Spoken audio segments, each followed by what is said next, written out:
clips of your comedy to teach critical thinking. Oh. So, if you could give advice to freshman Arizona State University students on how to adapt questioning their realities, what advice would you give them about always staying open-minded, always questioning what people present to them, and being critical in their thinking?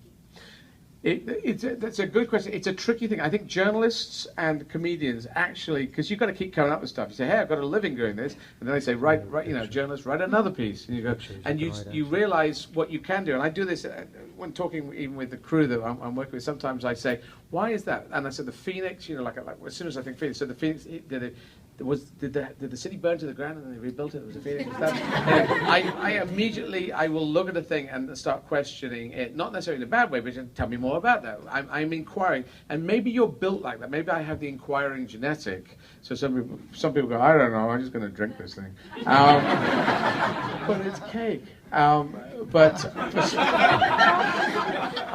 I have an inquiring mind. I've realized that I want to do politics and I want to do stand-up. Needed to talk about something, so I trained it up, and I didn't have it initially. And the analysis came from the sexuality, from me just lying on a bed with the curtains closed, trying to talk to myself, saying, "Why do I think this way?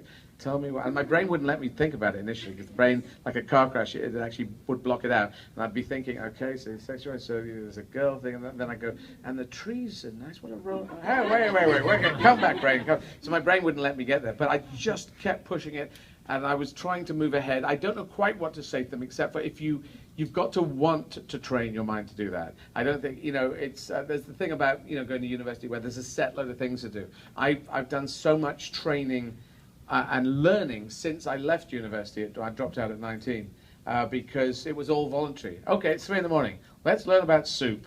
And then I'll go and learn about soup. And with Wikipedia, it's there. There's tons on soup. And I still actually haven't learned about soup, except that soup, I didn't used to like soup, and now it's sort of okay. But what would I say to them? Yes, it's a training thing. It's Socrates. There's this thing of going why, just why.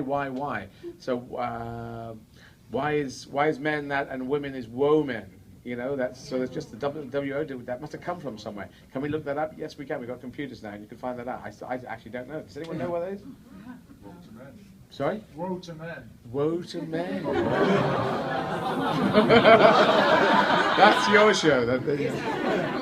But it's in French it's homme et femme, and you say femme even though it's written femme. What's all that about? So